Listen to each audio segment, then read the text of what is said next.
Mr. Bolden, I'm sure you still meet the remark that, what are the Negroes, why aren't they optimistic?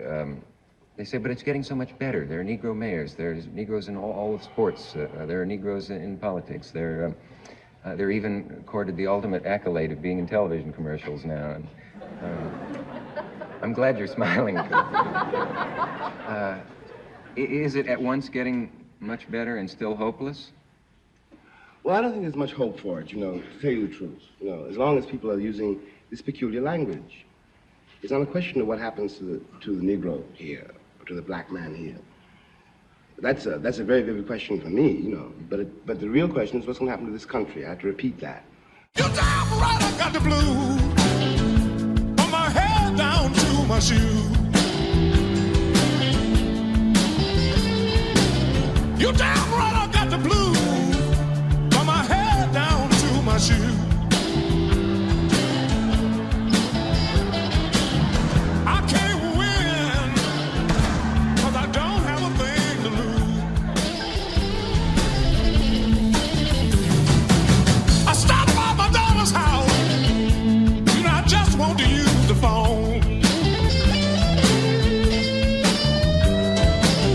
I stopped by my daughter's house. I just want to use the phone. À l'attention de Jay Acton, agence littéraire Spartan, 30 juin 1979. Mon cher Jay, je dois vous avouer que c'est dans un état d'esprit partagé que je vous écris cette proposition.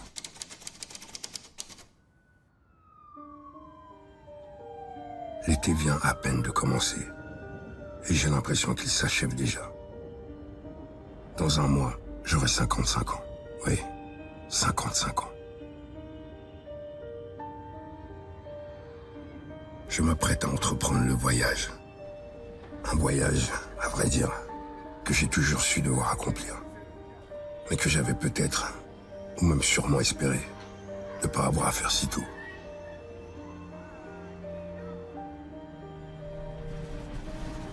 Je dis qu'on appelle cela un voyage, parce qu'on ne peut pas savoir ce qu'on va découvrir, ni ce qu'on fera de ces découvertes, ni ce qu'elles feront de nous.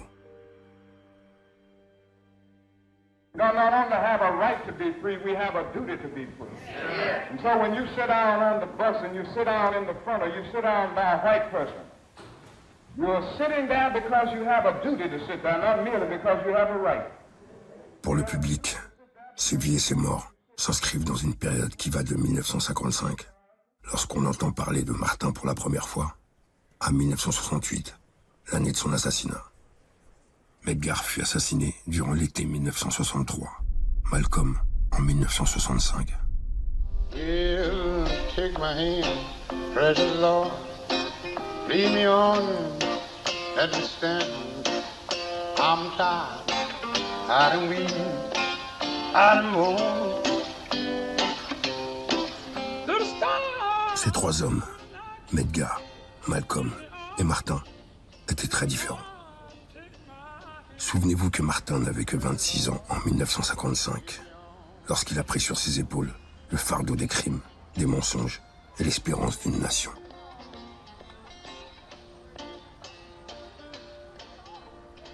Je veux que ces trois vies se heurtent et se révèlent mutuellement, car en vérité, c'est ce qu'elles ont fait. Leur terrible voyage, je veux m'en servir pour instruire ceux qu'ils ont tant aimés, qu'ils ont trahis et pour qu'ils ont donné leur vie.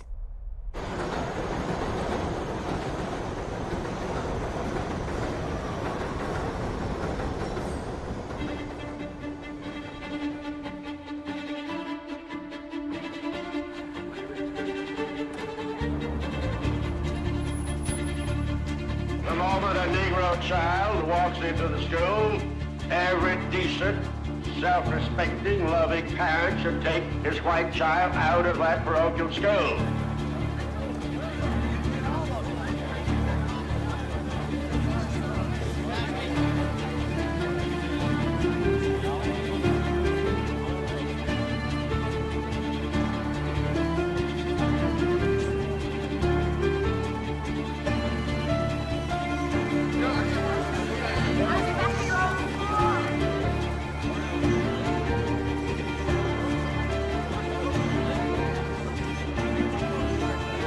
God forgives murder and he forgives adultery, but he is very angry and he actually curses all who do integrate.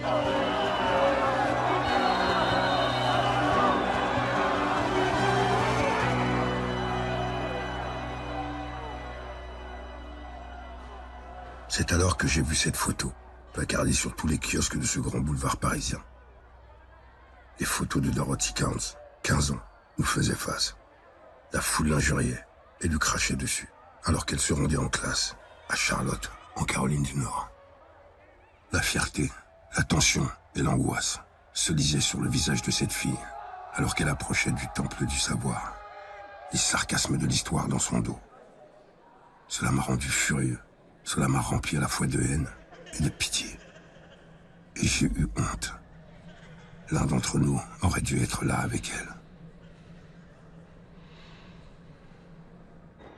C'est en cette après-midi lumineuse que j'ai su que je quitterais la France. Je ne pouvais simplement plus traîner à Paris, à discuter du problème algérien ou de celui des Noirs américains.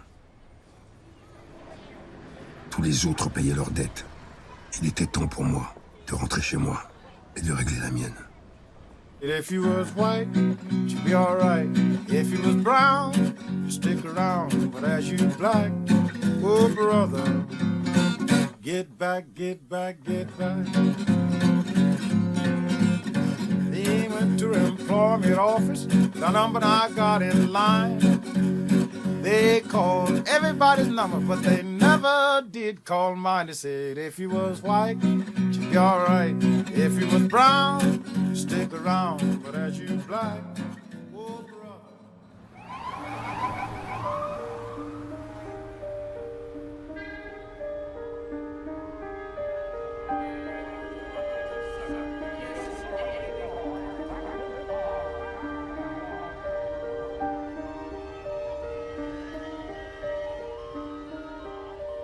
Je suis enfin rentré chez moi.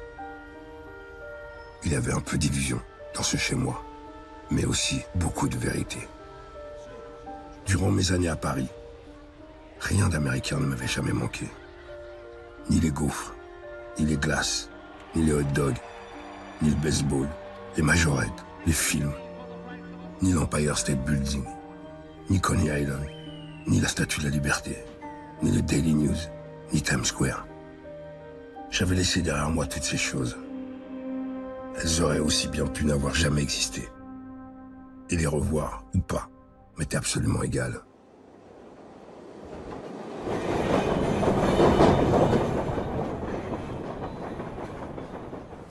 C'était mes frères et mes sœurs qui me manquaient.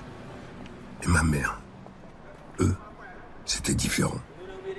Il m'importait de les voir, eux et leurs enfants. J'espérais qu'ils ne m'auraient pas oublié. Les dimanches matins à Harlem me manquaient. Le poulet frit et les biscuits. La musique me manquait. Et le style. Ce style qu'aucun autre peuple au monde ne possède. Me manquait la façon dont les visages sombres se ferment. La façon dont les yeux sombres observent. Et cette lumière qui illumine tout quand s'ouvre un visage sombre. En somme, me manquait ce à quoi je suis relié. La vie qui m'avait construit, nourri et entretenu. À présent, tel un étranger, j'étais chez moi.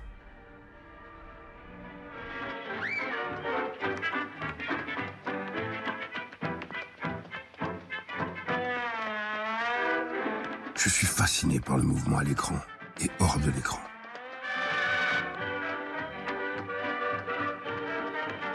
J'ai environ 7 ans. Je suis avec ma mère, ou ma tante. Le film s'appelle La Pente.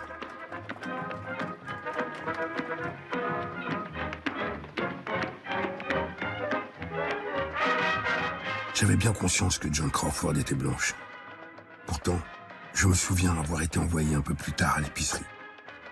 Là, une femme de couleur, qui à mes yeux était le sosie de Joan Crawford, achetait quelque chose. Elle était incroyablement belle. Elle m'a regardé avec un si beau sourire que je n'en ai même pas été gêné. Chose rare pour moi.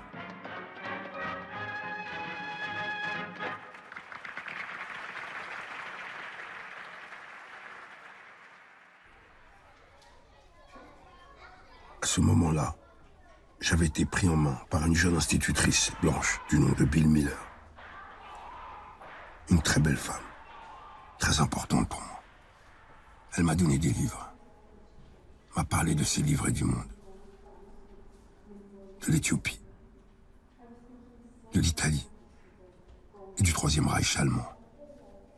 Elle m'a emmené voir des pièces et des films auxquels personne n'aurait même imaginé emmener un garçon de 10 ans.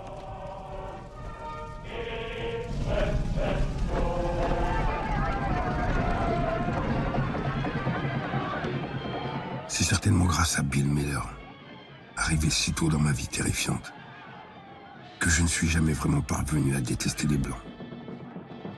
Dieu sait pourtant que j'ai souvent eu envie d'en tuer plus d'un.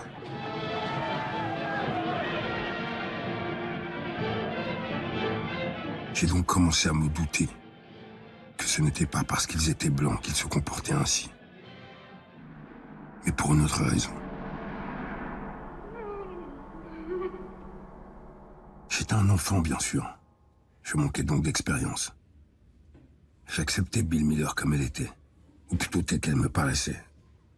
De toute façon, elle aussi était traitée comme une négresse, surtout par les flics, et elle aussi détestait les proprios. Richard, can't get him up. Richard, can't get him up. Richard, can't get him up. Lazy Richard can't get him up. Richard. À cette époque, aucun acteur ressemblant à mon père n'avait encore fait son apparition sur les écrans de cinéma. Can't get him up. We'll try to get him on the phone. I was laying down dreaming. Non, ce n'est pas entièrement vrai. Il y avait par exemple Stephen Fetchit, Willie Best et Manton Morland, que je détestais tous, à tort ou à raison. Il me semblait qu'ils mentaient à propos du monde que je connaissais, qu'ils l'avilissaient, et assurément que je ne connaissais personne comme eux, autant que je sache. Mais peut-être que leur terreur comique, leurs yeux exorbités, disaient vrai sur une terreur qui, j'espérais, ne me concernerait jamais. Par contre, je n'avais aucun doute sur la réalité de la terreur qui habitait le concierge noir dans la ville gronde.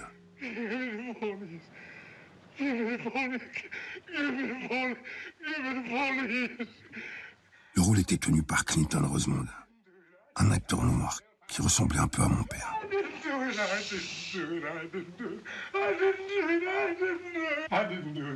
Il est terrifié car une jeune blanche dans cette petite ville du Sud a été violée puis tuée. Et son corps a été découvert dans l'immeuble qu'il garde. Le rôle du concierge est petit. Pourtant, son visage résonne encore aujourd'hui dans mon souvenir. Nobody says you have, Tom, but they might. La brutalité glaçante du film m'a à la fois effrayé et rendu plus fort.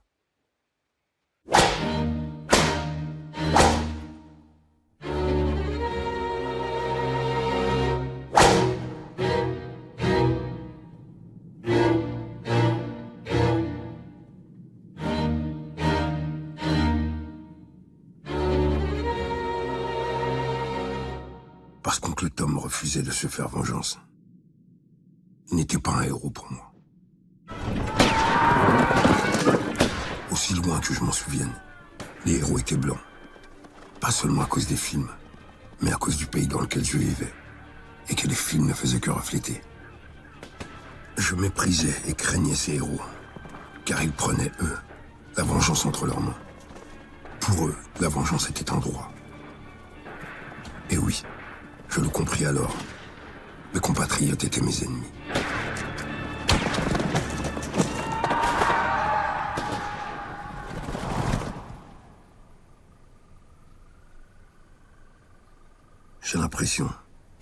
ces histoires ont pour but de nous rassurer, en nous faisant croire qu'aucun crime n'a été commis. Nous avons créé une légende à partir d'un massacre. Leaving aside all the physical facts which one can quote, leaving aside rape or murder, leaving aside the bloody catalogue of oppression, which we are in one way too familiar with already, what this does to the subjugated is to destroy his sense of reality. This means, in the case of an American Negro, born in that glittering republic, and at the moment you are born, since you don't know any better, every stick and stone and every face is white, and since you have not yet seen a mirror, you suppose that you are too. It comes as a great shock around the age of 5 or 6 or 7 to discover that Gary Cooper killing off the Indians when you were rooting for Gary Cooper, that the Indians were you. It comes as a great shock to discover that the country, which is your birthplace and to which you owe your life and your identity, has not in its whole system of reality evolved any place for you. Mon cher Jay, vous devez, je l'espère, être aussi curieux que moi de la façon dont ce projet de livre sera réalisé. Je sais comment m'y prendre techniquement. C'est une question de recherche et de voyage. Avec ou sans vous, quoi qu'il en soit, je le ferai. Je commencerai en septembre, quand je prendrai la route. La route, c'est mon retour dans le sud. Voir entre autres Merle Evers et les enfants. Ces enfants qui n'en sont déjà plus. Ça signifie retourner à Atlanta, à Selma, à Birmingham. Voir Coretta Scott King et les enfants de Martin. Je sais que la fille de Martin, dont j'ai oublié le prénom, et Atala, la fille aînée de Malcolm, travaillent toutes les deux dans le théâtre et semble-t-il sont amies. Ça signifie voir Betty Shabazz, veuve de Malcolm, et ses 5 jeunes enfants. Ça signifie m'exposer comme un des témoins de la vie et de la mort de leur célèbre père. Et ça signifie encore plus, beaucoup plus même, une nuée de témoins, selon les mots du vieux Saint Paul.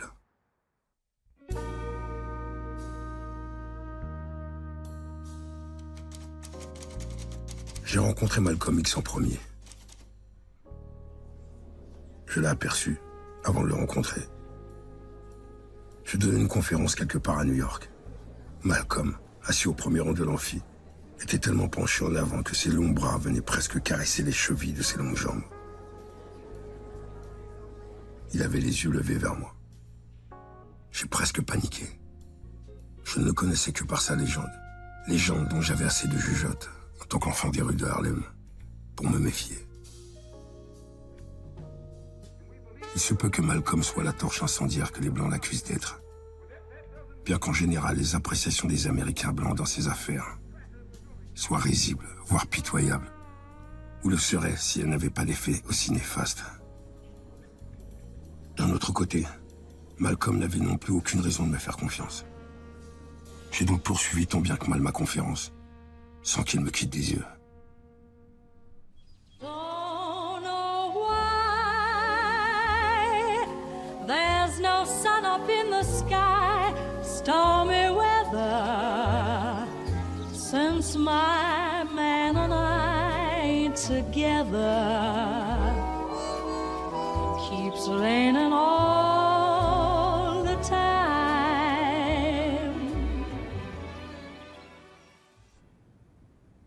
En tant que membre de la NAACP, Medgar enquêtait sur le meurtre d'un Noir, qui avait eu lieu quelques mois plus tôt. Il m'avait montré des lettres lui demandant d'intervenir, et il m'avait prié de l'accompagner.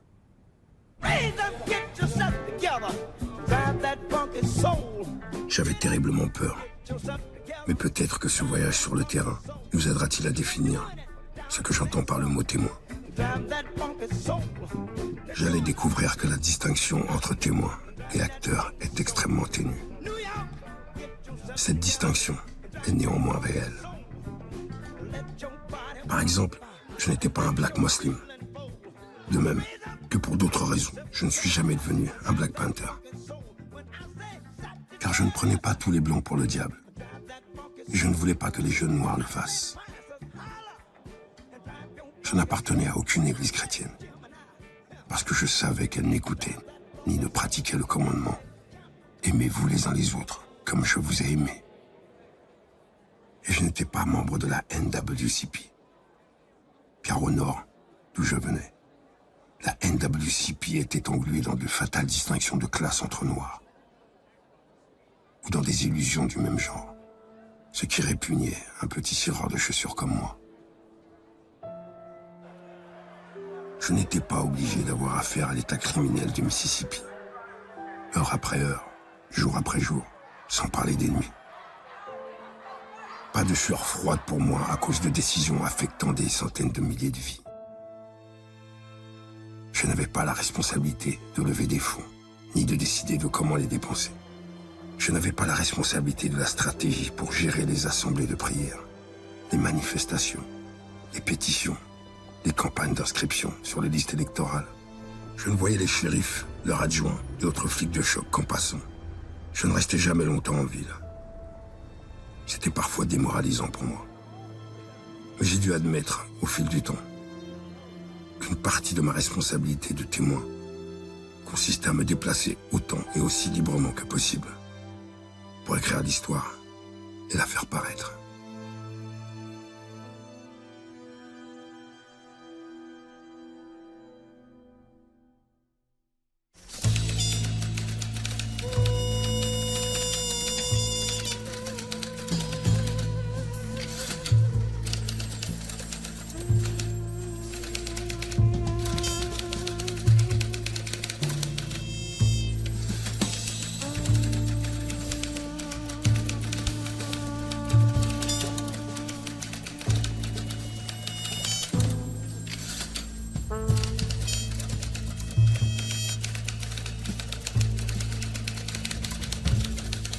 We should all be concerned with but one goal, the eradication of crime.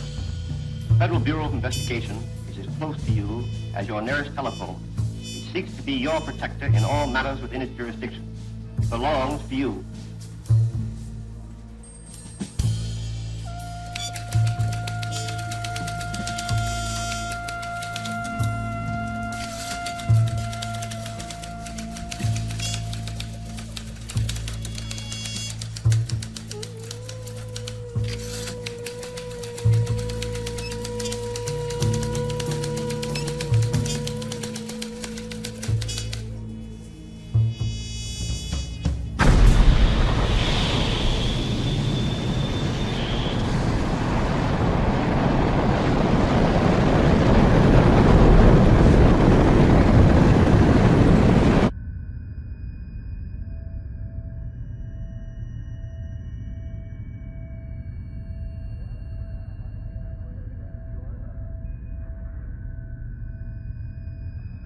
Les Blancs sont stupéfaits par Birmingham, pas les Noirs.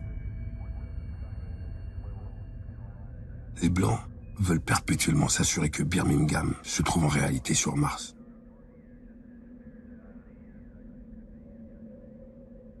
Ils refusent de croire que ce qui se passe à Birmingham se produit aussi dans tout le pays, et encore plus d'agir en conséquence.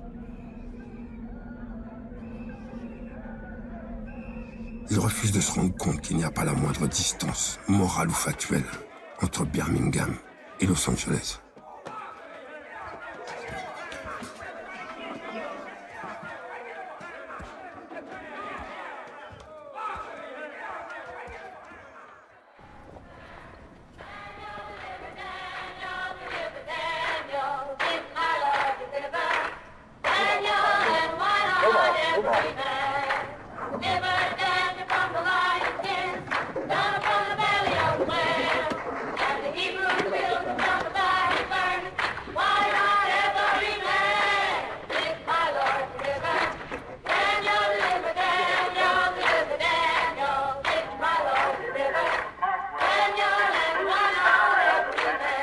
We've invited three men on the forefront of the Negro struggle to sit down and talk with us in front of the television camera. Each of these men, through his actions and his words, but with vastly different manner and means, is a spokesman for some segment of the Negro people today. Black people in this country have been the victims of violence at the hands of the white man for 400 years. And following the ignorant Negro preachers, we have thought that it was godlike to turn the other cheek to the brute that was brutalizing us. Malcolm X, one of the most articulate exponents of the black Muslim philosophy, has said of your movement and your philosophy that it plays into the hands of the white oppressors, that they are happy to hear you talk about love for the oppressor because this disarms the Negro and fits into the stereotype of the Negro as a meek, turning the other cheek sort of creature. Would you care to comment on Mr. X's belief? Well, I don't think of love as, in this context, as emotional bosh. But I think of love as something strong and that organizes itself into powerful, direct action. This is what I tried to teach in the struggle in the South, that we are not engaged in a struggle that means we sit down and do nothing. That there's a great deal of difference between non-resistance to evil and non-violent resistance.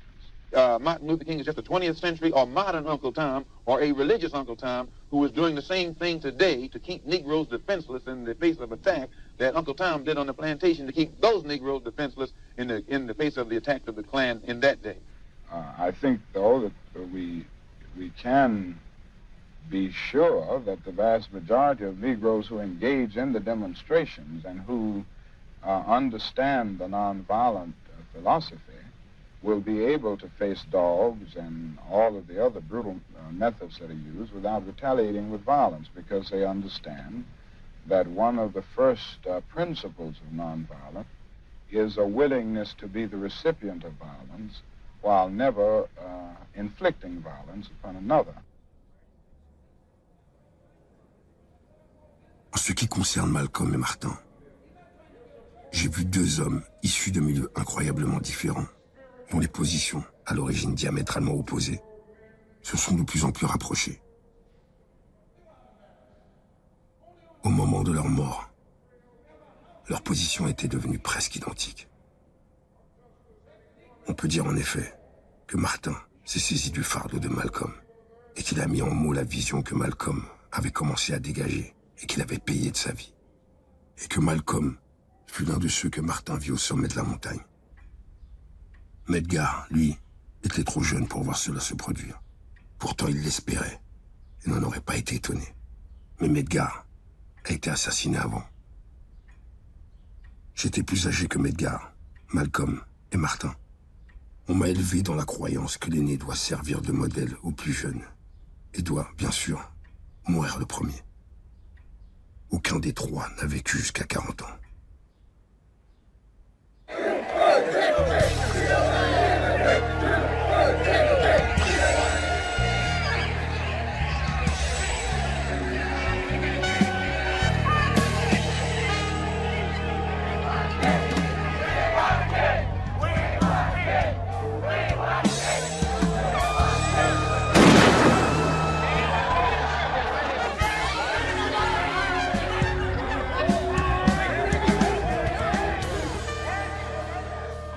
We need an organization that no one downtown loves. We need one that's ready and willing to take action, any kind of action, by any means necessary.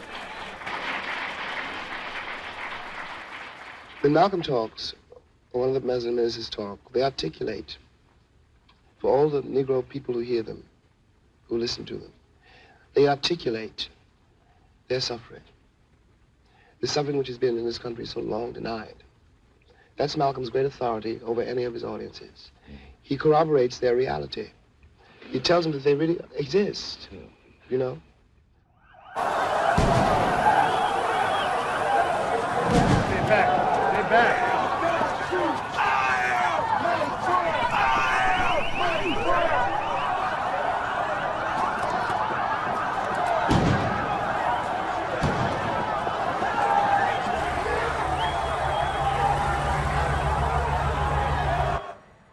And there are days, this is one of them,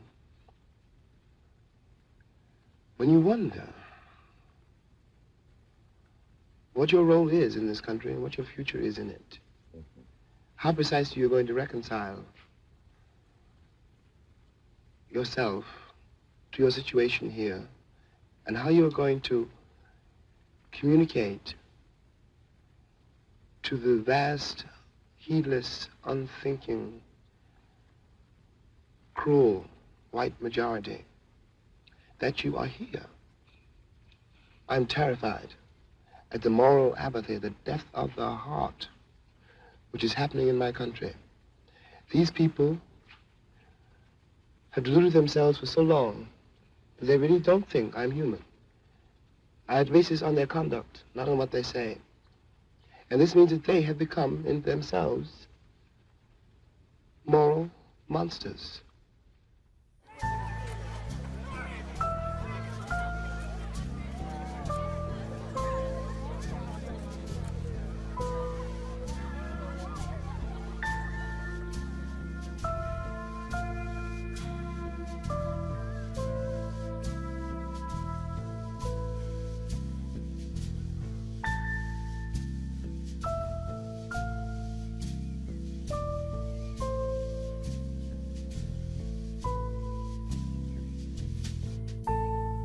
Most of the white Americans I've ever encountered, really, had a Negro friend or a Negro maid or somebody in high school. But they never, or rarely, after school was over or whatever, came to my kitchen. We were segregated from the schoolhouse door. Therefore, he doesn't know. He really does not know what it was like for me to leave my house, leave the school and go back to Harlem.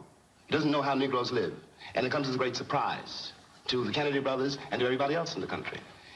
I'm certain, again, that like most white Americans I have encountered, they have I'm sure they have nothing whatever against Negroes. That's really not the question.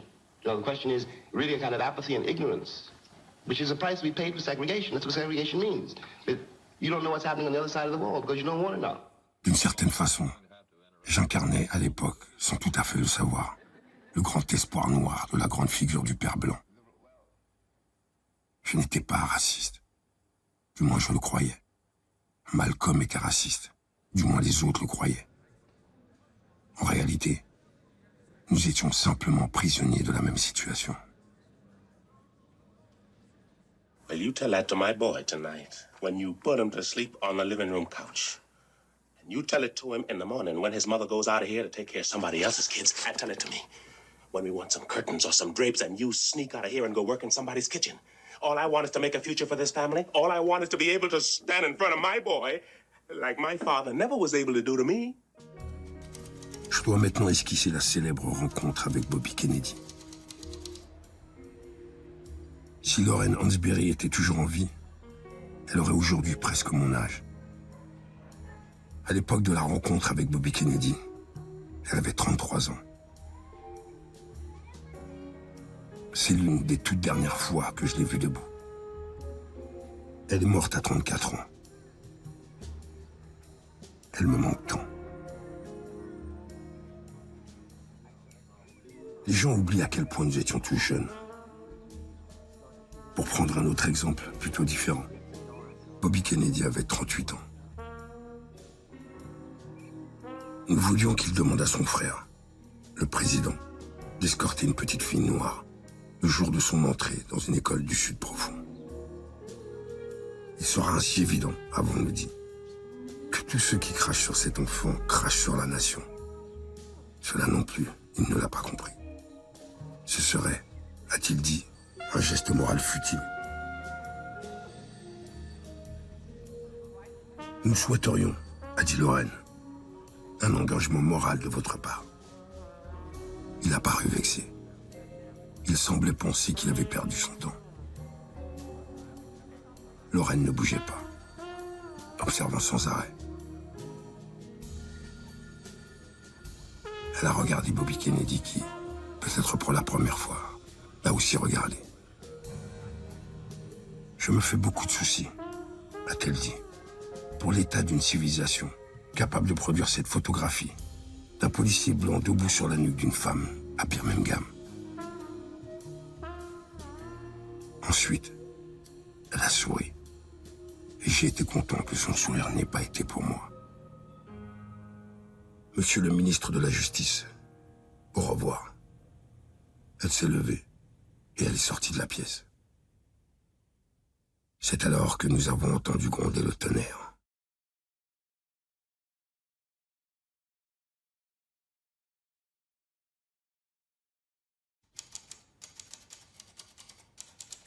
La toute dernière fois que j'ai vu Medgar Evers, il s'est arrêté chez lui, sur le chemin de l'aéroport, pour que je dédicace mes livres à lui, à sa femme, à ses enfants. Je me souviens de Myrlie Evers, sur le seuil. Elle souriait. Nous nous sommes fait au revoir de la main. Et Medgar m'a conduit à l'aéroport, puis jusqu'à l'avion. Quelques mois plus tard, à Porto Rico, je travaillais à ma pièce. Lucien et moi avions passé la journée à nous promener sur l'île. Nous étions sur le chemin du retour. Une magnifique journée, lumineuse et ensoleillée. Nous étions en décapotable, à rire et à discuter, en écoutant la radio. Puis, la musique s'est arrêtée. Une voix a annoncé que Medgar avait été abattu dans le garage de sa maison. Et sa femme et ses enfants avaient vu tomber le grand homme.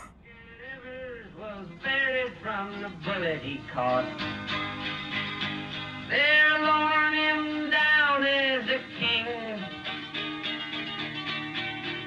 But when the shadowy sun sits on the one that fired the gun, you'll see by his grave, on the stone that remains, carved next to his name, his epitaph claims, only a pawn in their game.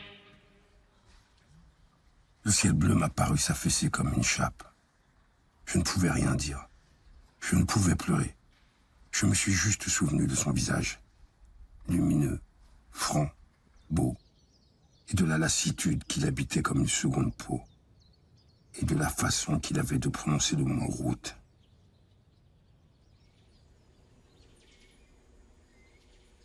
Et du moment où il m'avait raconté que les haillons d'un homme lynché pendaient de l'arbre, battaient au vent pendant des jours, et qu'il avait dû passer chaque jour devant cet arbre. Medgar, mort.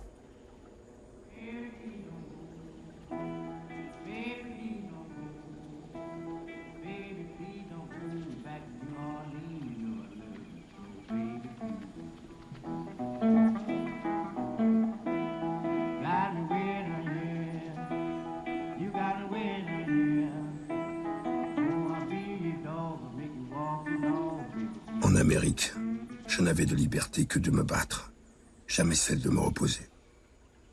Et celui qui ne trouve pas le moyen de se reposer ne peut longtemps survivre au combat.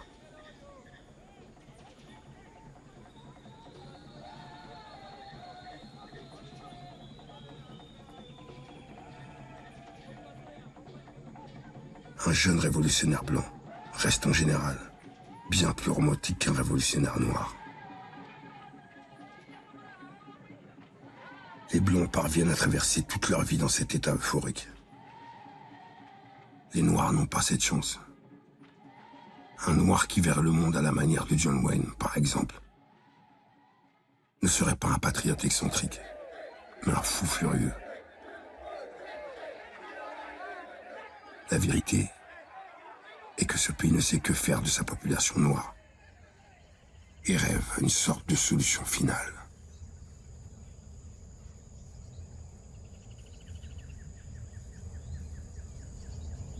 The Negro has never been as docile as white Americans wanted you to be. That was a myth. We were not singing and dancing down the levee. We were trying to keep alive. We were trying to survive a very brutal system. The Negro has never been happy in his place.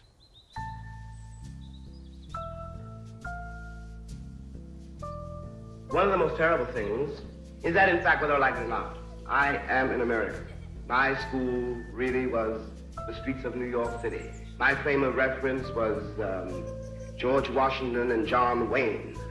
But I was a child. When a child opens his eyes in the world, he has to use what he sees. There's nothing else to use.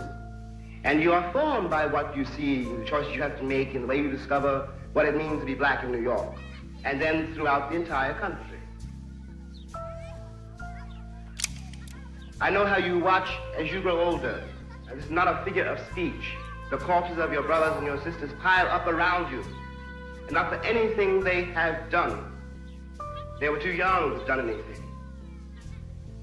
But what one does realize is that when you try to stand up and look the world in the face like you had a right to be here, you have attacked the entire power structure of the Western world.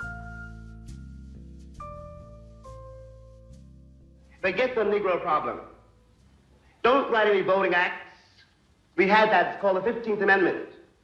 During the Civil Rights Bill of 1964, what you have to look at is what is happening in this country. And what is really happening is that brother has murdered brother knowing it was his brother.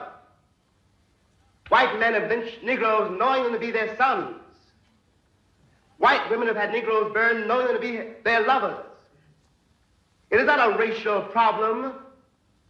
It's a problem whether or not you're willing to look at your life and be responsible for it and then begin to change it. That great Western house I come from is one house. And I am one of the children of that house.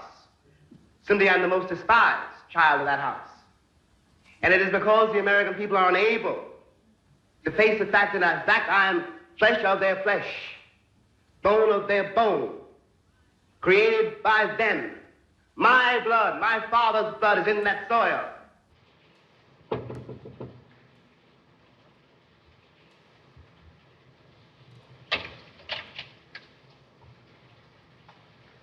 Good afternoon, ma'am. It's raining so hard. I brought rubbers and coat to fetch my little girl home. I'm afraid you've made some mistake. Ain't this the 3B? Yes. Well, this is it. It can't be it. I had no little colored children in my class. Oh, thank you. There's my little girl. Viola, you may go home.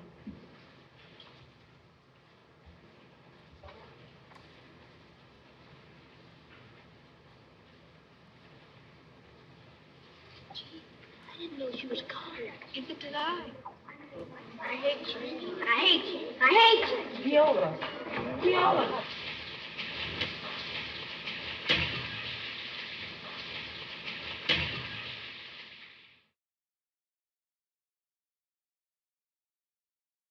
Je sais parfaitement que mes ancêtres n'avaient nul désir de venir ici.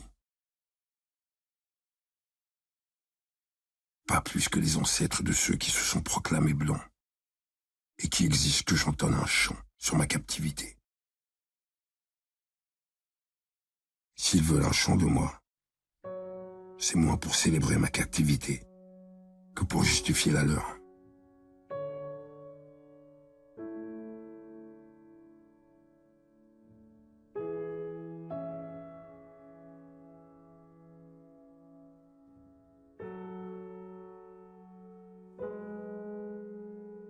J'ai toujours été frappé, en Amérique, par une pauvreté émotionnelle si abyssale, une peur de la vie et du contact humain si profonde que pratiquement aucun Américain ne me semble en mesure de concilier de façon viable, organique, sa position publique et sa vie privée.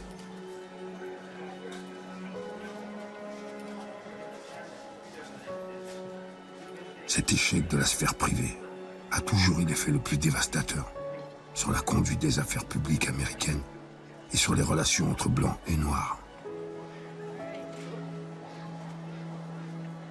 Si les Américains n'étaient pas aussi terrifiés par leur moi privé, ils n'auraient pas été aussi dépendants de ce qu'ils ont appelé le problème noir. But they said it wasn't nice to say nigger. Nigger! Nigger! Nigger! Poor little nigger kids. Love the little nigger kids. Who loved me? Who loved me? Ce problème qu'ils ont inventé pour préserver leur pureté les a transformés en criminels et en monstres. Et maintenant, il les détruit. Et cela ne résulte pas de ce que les Noirs font ou ne font pas, mais du rôle assigné aux Noirs par une imagination blanche, coupable et limitée.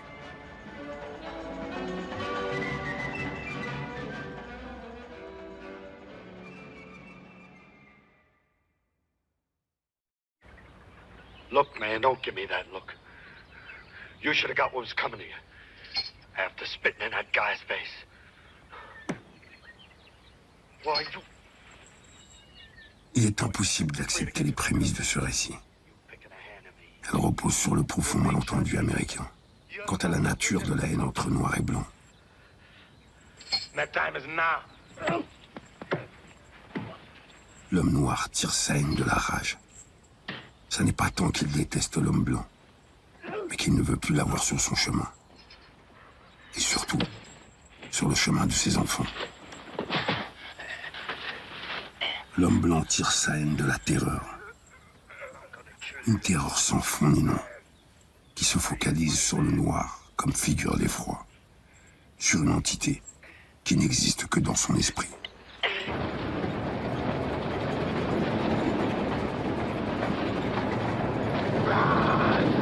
Come on! I can't make it. I can't make it.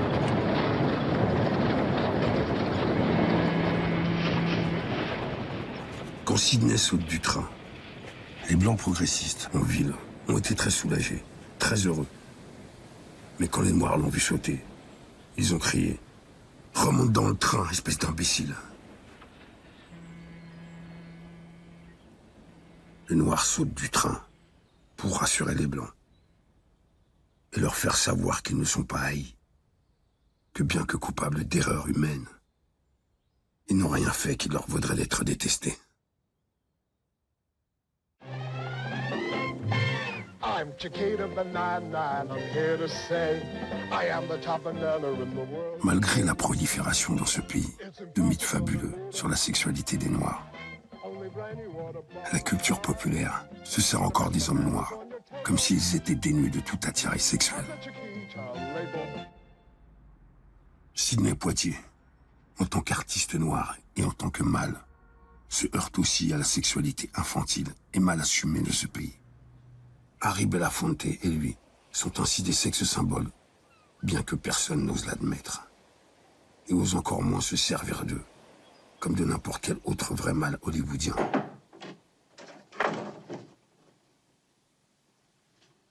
On a tout volé aux Noirs de ce pays, et ils ne veulent pas qu'on leur vole leur artiste.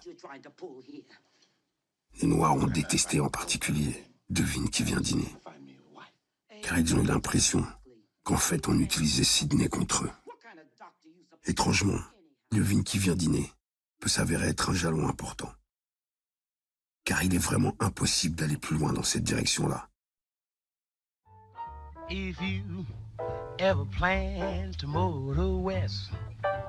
La prochaine fois, il va falloir s'embrasser.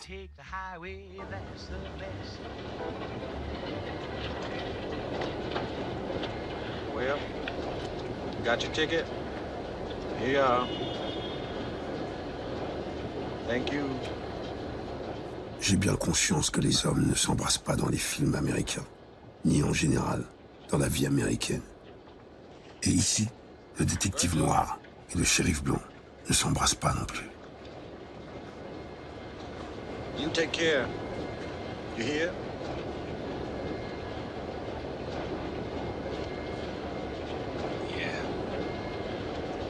Mais le baiser final obligatoire dans le cinéma classique américain ne parlait pas d'amour et encore moins de sexe. Il parlait de réconciliation, de toutes ces choses qui deviennent alors possibles.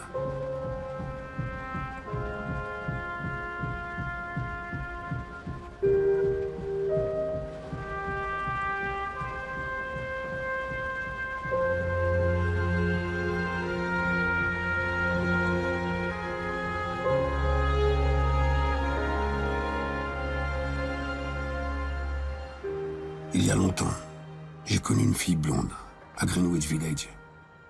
Nous ne sommes jamais sortis de la maison ensemble. Elle était bien plus en sécurité seule dans les rues qu'avec moi à ses côtés. C'était un fait cruel et humiliant qui a totalement détruit toute possibilité de relation entre cette fille et moi. Ça arrive tout le temps en Amérique. Mais les Américains sont encore loin de saisir à quel point ce fait est sinistre et ce qu'il révèle sur eux. Quand nous sortions le soir, donc, elle partait seule avant moi. J'attendais 5 minutes et je partais seul à mon tour, par un autre chemin, pour la retrouver sur le quai du métro. Nous faisions comme si nous ne nous connaissions pas. Nous entrions dans le wagon, chacun à un bout. Puis nous marchions, séparément, dans les rues du pays de la liberté, pour nous rendre où nous allions, chez des amis, au cinéma.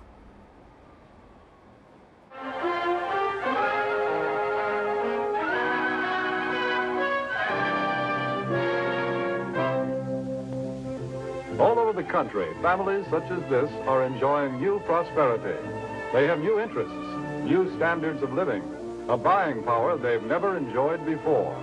There are good prospects for practically all types of goods and services. All too often, though, they are overlooked prospects. Since 1940, in San Francisco alone, the Negro market has increased by 89%. Here are millions of customers for what you have to sell. Customers with $15 billion to spend. Quelqu'un m'a dit un jour que les gens en général ne peuvent pas supporter beaucoup de réalité. Il voulait dire qu'ils préfèrent le fantasme à une recréation véridique de ce qu'ils ont vécu. Les gens ont suffisamment de réalité à supporter, rien qu'en vivant leur vie, en élevant leurs enfants, en affrontant l'éternel casse-tête de la naissance, des impôts et de la mort. Negroes are continuously making progress here in this country. The progress in many areas is not as fast as it should be, but they are making progress, and we will continue to make progress. There's no reason that in the near or in the foreseeable future that a Negro could also be president of the United States. I remember, for example, when the ex-Attorney General, Mr. Robert Kennedy, said that it was conceivable that in 40 years in America we might have a Negro president. And that sounded like a very emancipated statement, I suppose, to white people. They were not in Harlem when this statement was first heard, and did not hear, and possibly will never hear, the laughter and the bitterness and the scorn with which the statement was greeted. From the point of view of the man in the Harlem barbershop, Bobby Kennedy only got here yesterday. And now he's already on his way to the presidency. We've been here for 400 years, and now he tells us that maybe in 40 years, if you're good, we may let you become president. It was a dream, just a dream I had on my mind. It was a dream, just a dream I had on my mind. And when I woke up, baby, not a thing could I find.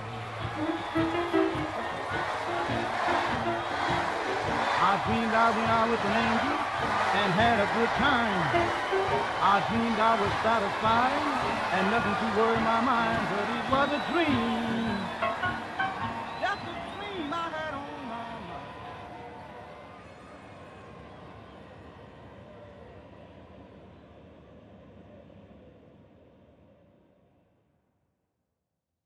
Let me put it this way, that from a very literal point of view, the harbors and the ports and the railroads of the country, the economy, especially of the southern states, could not conceivably be what it has become if they had not had, and do not still have indeed, and for so long, so many generations, cheap labor.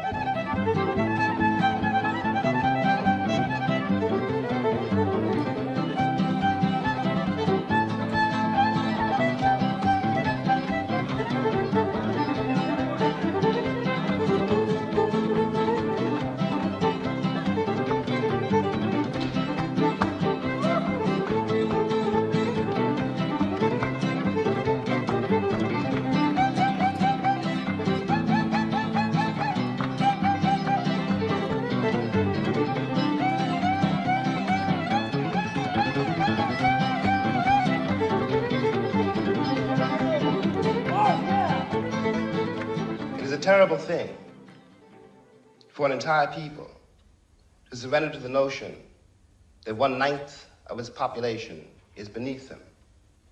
And until that moment, until the moment comes when we, the American people, are able to accept the fact that I have to accept, for example, that my ancestors are both white and black, that on that continent we are trying to forge a new identity for which we need each other, and that I am not a ward of America.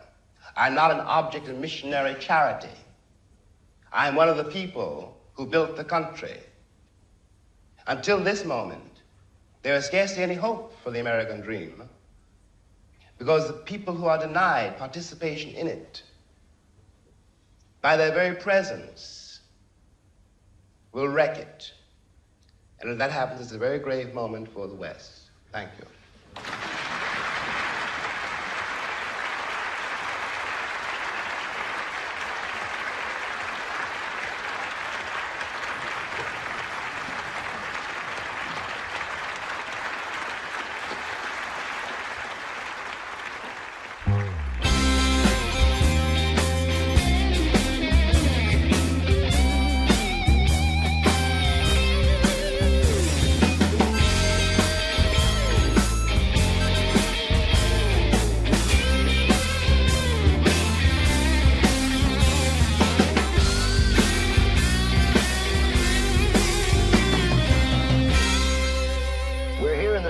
Today with 7 men who have 2 things in common.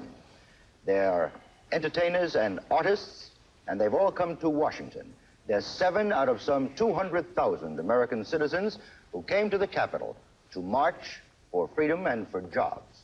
Will this tremendous outburst now lead to a course of action, Mr. Belafonte? The now that is being spoken about is the fact that in 100 years, finally, through whatever the causes have been in history, and most of them have been because of oppression, the Negro people have strongly and fully taken the bit in their teeth. They're asking absolutely no quarter from anyone. But I do say that the bulk of the interpretation of whether this thing is going to end successfully and joyously or is going to end disastrously lays very heavily with the white community. It lays very heavily with the profiteers. It lays very heavily with the vested interests. It lays very heavily with a great middle stream in this country of people who have refused to commit themselves or even have the slightest knowledge that these things have been going on.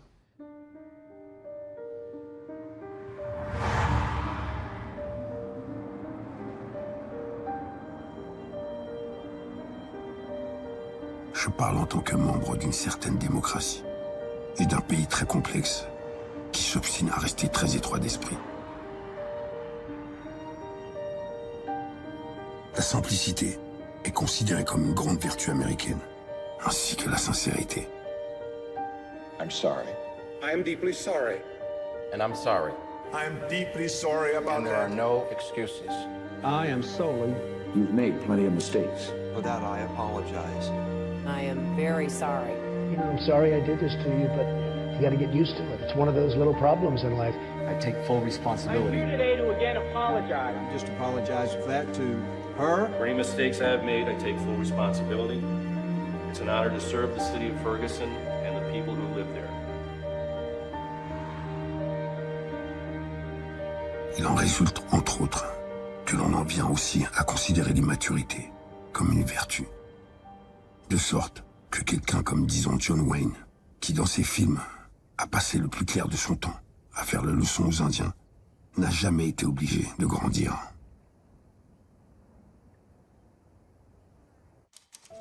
J'étais à Londres ce soir-là. Nous étions libres et avions décidé de nous offrir un très bon dîner entre amis.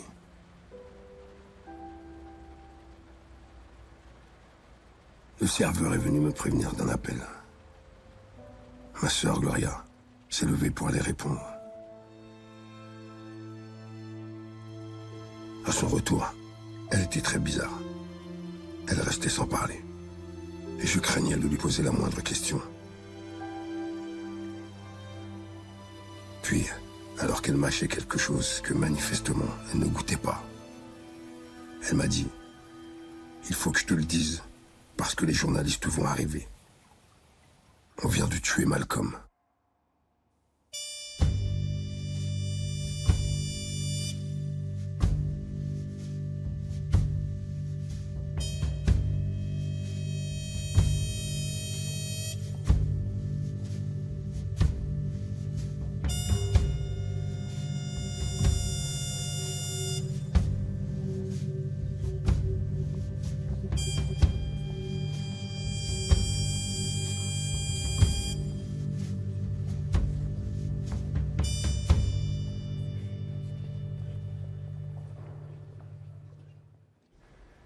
There is nothing in the evidence offered by the book of the American Republic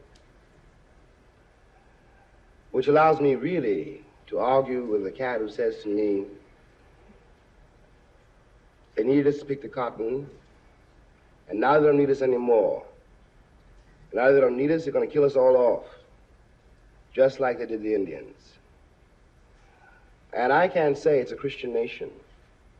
Your brothers will never do that to you because the record is too long and too bloody. That's all we have done. All your buried corpses now begin to speak. I say violence is necessary.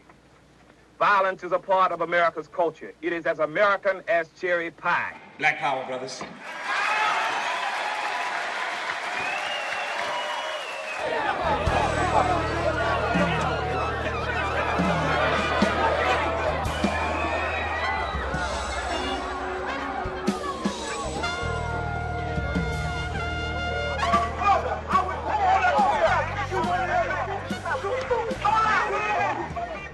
If we were white, if we were Irish, if we were Jewish, if we were Poles, if we had, in fact, in your mind, a frame of reference, our heroes would be your heroes too. Nat Turner would be a hero for you instead of a threat. Malcolm X might still be alive. And everyone is very proud of brave little Israel, a state against which I have nothing. I don't want to be misinterpreted. I'm not an anti-Semite. But, when the Israelis pick up guns, or the Poles, or the Irish, or any white man in the world says, give me liberty or give me death, the entire white world applauds. When a black man says exactly the same thing, word for word, he is judged a criminal and treated like one, and everything possible is done to make an example of this bad nigger so there won't be any more like him. Look out across this land we love. Look about you, wherever you are. There's unending scenic beauty, and there's freedom. It's an inherent American right, meaning many different things to every single city. It's a leisurely afternoon of golf along a pleasant course. It's an amusement park, a roller coaster ride. A day at a county fair.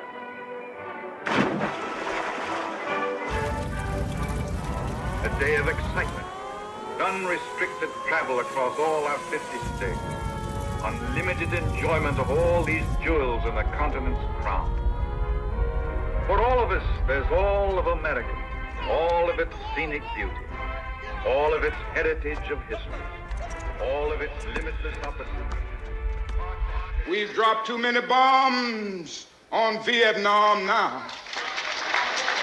Let us save our national honor, stop the bombing, and stop the war.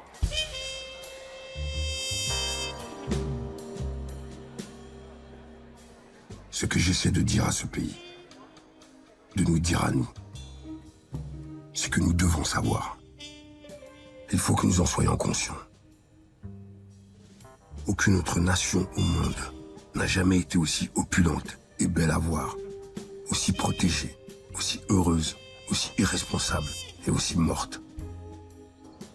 Aucune autre nation ne peut se permettre le rêve de posséder une Plymouth, une femme et une maison avec clôture. Des enfants qui grandissent en toute sécurité pour aller à l'université et devenir des cadres qui se marieront et auront la Plymouth, la maison et le reste. Beaucoup de peuples ne vivent pas ainsi et ne peuvent même pas l'imaginer. Ils ne savent pas que lorsque nous parlons de démocratie, C'est cela que nous entendons.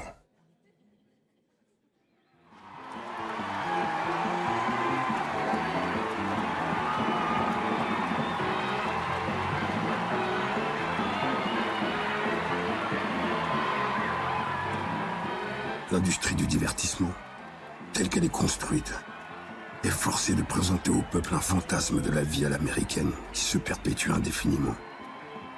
Leur idée du divertissement est difficile à différencier de l'usage des drogues.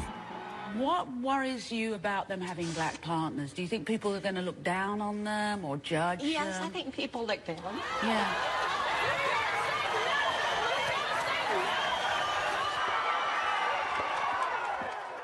Regarder la télévision, même peu de temps, c'est apprendre des choses vraiment effrayantes sur le sens de la réalité des Américains.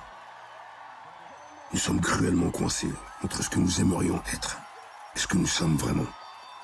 Il nous est absolument impossible de devenir ce que nous voudrions, tant que nous ne sommes pas prêts à nous demander pourquoi les vies que nous menons sur ce continent sont pour la plupart aussi vides, aussi insipides et aussi laides.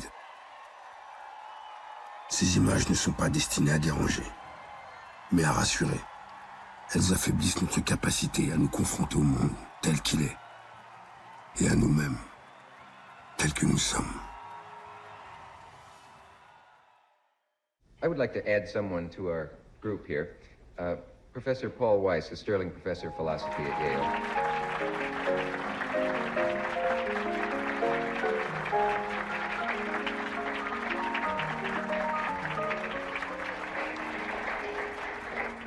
Were you able to listen to the show backstage? I heard a good deal of it, but then I was behind the rostrum gate. Yes.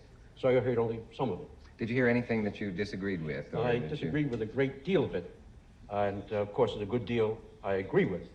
But I think he's overlooking one very important matter, I think. Each one of us, I think, is terribly alone. He lives his own individual life. He has all kinds of obstacles in the way of religion or color or size or shape or lack of ability, and the problem is to become a man. But what I was discussing was not that problem, really. I was discussing the difficulties, the obstacles, the very real danger of death thrown up by the society when a Negro, when a black man attempts to become a man. All this emphasis upon black man and white does emphasize something which is here, but it emphasizes it or perhaps exaggerates it, and therefore makes us put people together in groups which they ought not to be in. I have more in common with a black scholar than I have with a white man who's against scholarship. And you have more in common with a white author than you have with someone who's against all literature. So why must we always concentrate on color or on religion or this? There are other ways of connecting men. I'll tell you this. When I left this country in 1948, I left this country for one reason only, one reason. I didn't care where I went. I might have gone to Hong Kong, I might have gone to Timbuktu. I ended up in Paris, on the streets of Paris, with $40 in my pocket on the theory that nothing worse could happen to me there than it already happened to me here. You talk about making it as a writer by yourself. You have to be able then to turn off all the antenna with which you live, because once you turn your back on this society, you may die. You may die. And it's very hard to sit at a typewriter and concentrate on that if you're afraid of the world around you. The years I lived in Paris did one thing for me. They released me from that particular social terror, which was not the paranoia of my own mind, but a real social danger visible in the face of every cop, every boss, everybody. I don't know what most white people in this country feel, but I can only include what they feel from the state of their institutions. I don't know if white Christians hate Negroes or not, but I know that we have a Christian church which is white and a Christian church which is black. I know, as Malcolm X once put it, that the most segregated hour in American life is high noon on Sunday. That says a great deal for me about a Christian nation. It means that I can't afford to trust most white Christians and certainly cannot trust the Christian church. I don't know whether the labor unions and their bosses really hate me. That doesn't matter, but I know I'm not in their unions. I don't know if the real estate lobby is anything against black people, but I know the real estate lobbies keep me in the ghetto. I don't know if the Board of Education hates black people, but I know the textbooks they give my children to read and the schools that we have to go to. Now, this is the evidence. You want me to make an act of faith, risking myself, my wife, my woman, my sister, my children, on some idealism which you assure me exists in America, which I have never seen.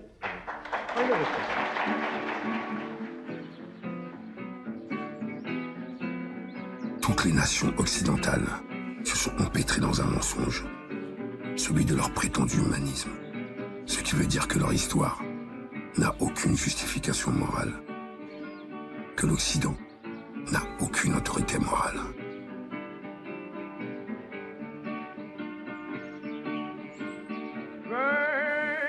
Un des personnages de l'idiot de Dostoïevski déclare « Je suis peut-être infâme, mais je ne crois pas aux chariots qui apportent du pain à l'humanité.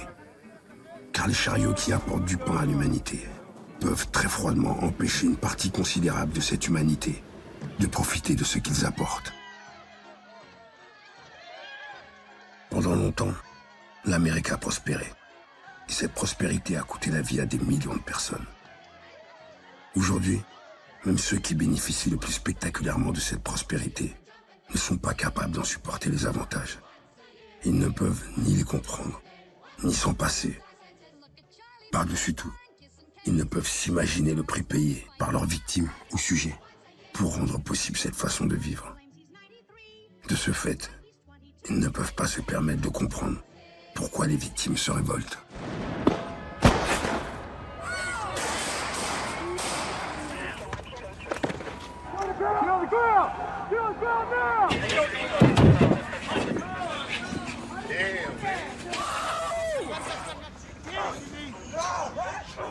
Cette formule est celle d'une nation ou d'un royaume en déclin.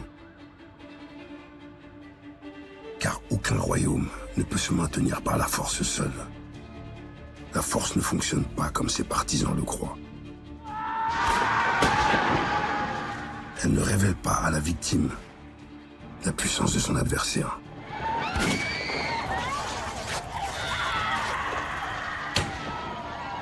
Au contraire, elle révèle la faiblesse, voire la panique de cet adversaire. Et cette révélation insuffle de la passion à la victime.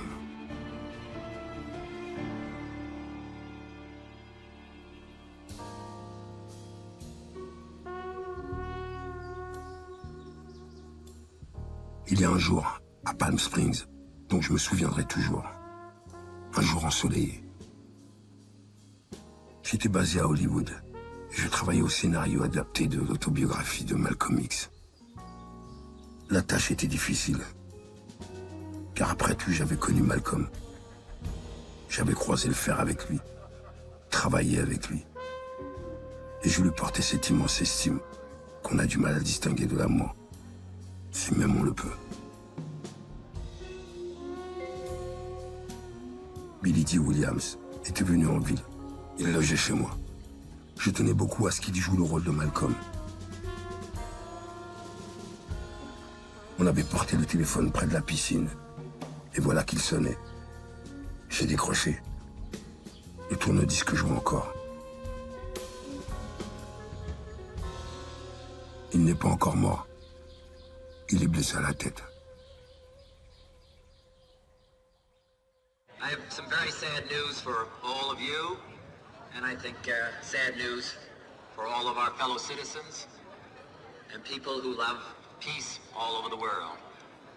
And that is that Martin Luther King was shot and was killed tonight in Memphis.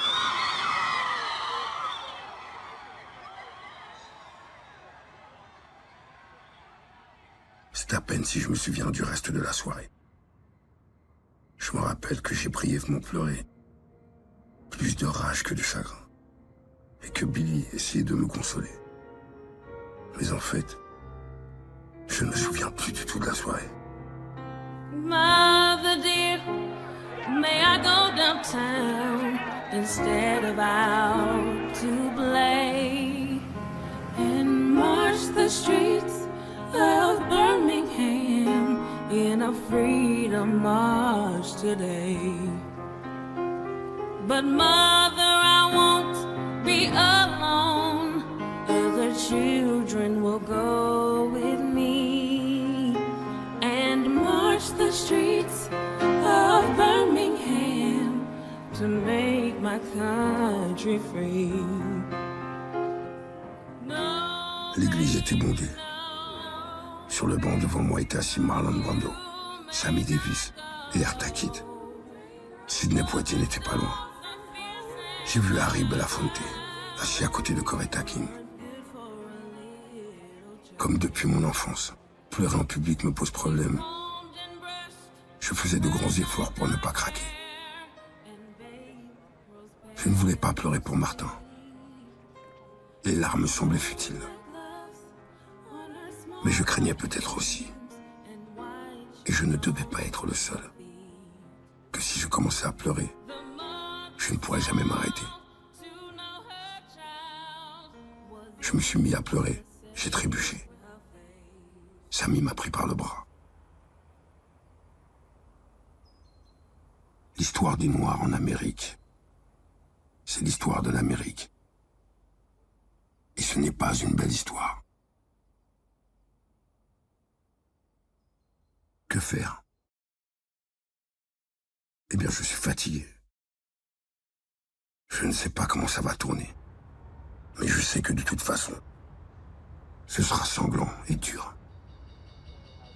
Je crois toujours que nous pouvons faire avec ce pays quelque chose qui n'a jamais été fait. Nous nous trompons ici, parce que nous pensons chiffres. Ce n'est pas des chiffres qu'il faut, mais de la passion. L'histoire du monde le prouve. La tragédie, c'est que la plupart de ceux qui prétendent s'en soucier s'en fichent en réalité. Leur souci, c'est leur sécurité et leur profit.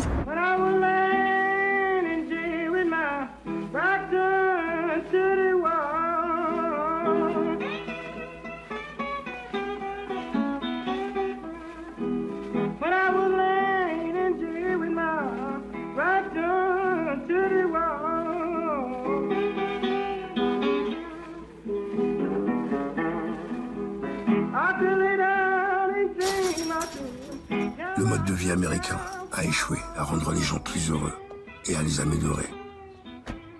Nous refusons de l'admettre. Et en fait, nous ne l'admettons pas.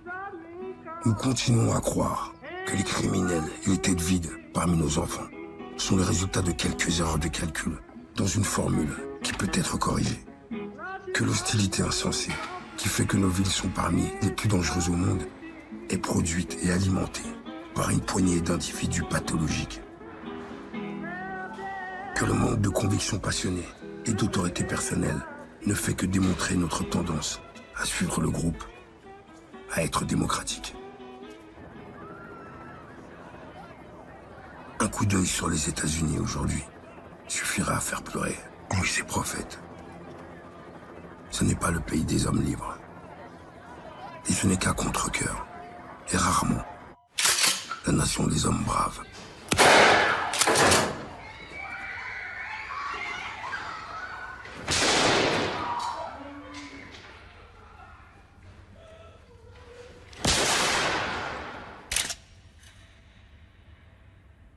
Je me dis parfois que c'est un miracle absolu, que l'entière population noire des États-Unis n'ait pas depuis longtemps succombé à une furieuse paranoïa. Pour nier la réalité sociale, les gens finissent par vous dire « Mais que vous êtes amer ».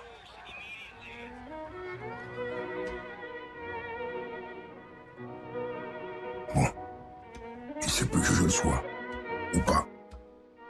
Et si je l'étais, j'aurais de bonnes raisons. Parmi elles, en premier lieu, l'aveuglement ou la lâcheté des Américains, qui veut nous faire croire qu'il n'y a dans cette vie aucune raison d'être amer.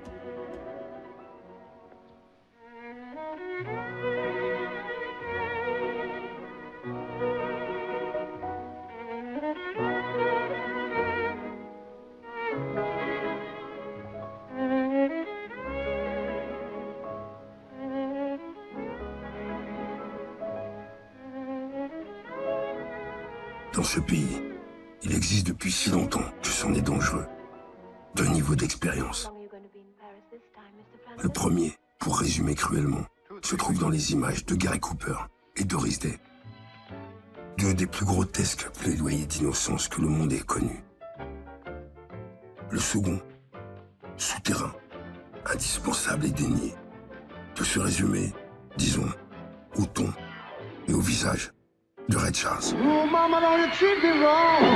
Come and run me down all night long. Oh,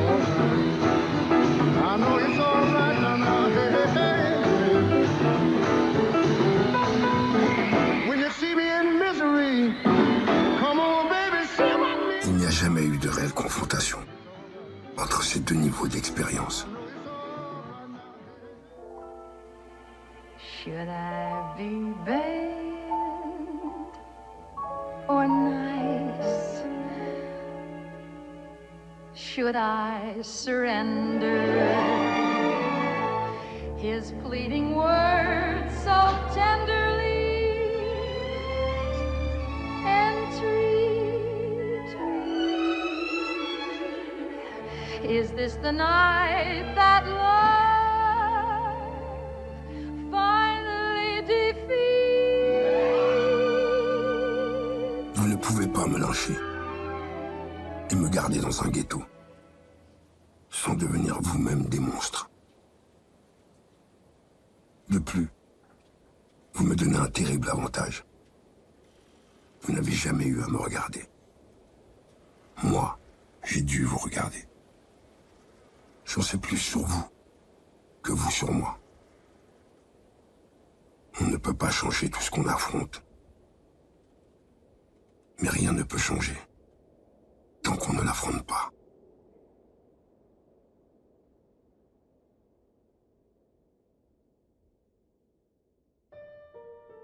L'histoire n'est pas le passé, c'est le présent.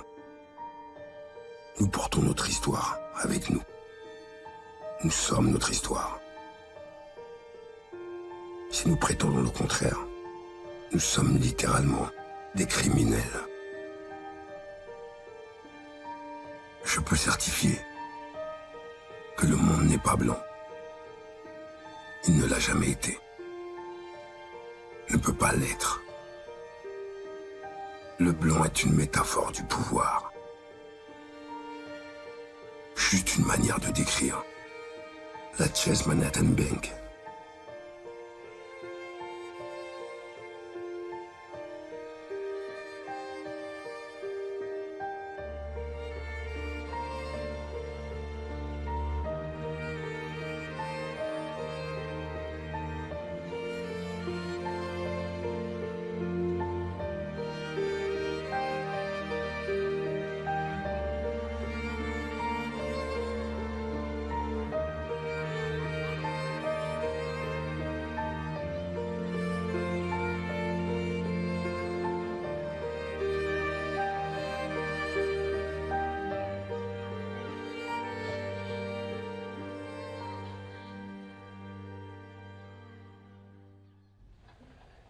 I can't be a pessimist because I'm alive.